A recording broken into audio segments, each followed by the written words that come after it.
Hello mga Mars!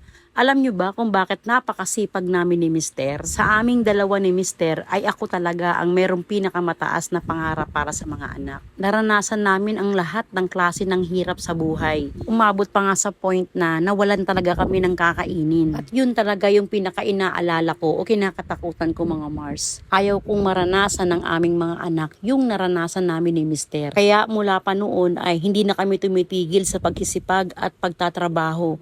Lahat ng paraan ginagawa namin para umunlad o mas gumanda pa yung aming hanap buhay. Kaya pinagsikapan talaga namin dalawa ni Mister na trabahuin hanggang sa mapaunlad yung dating maliit na kainan.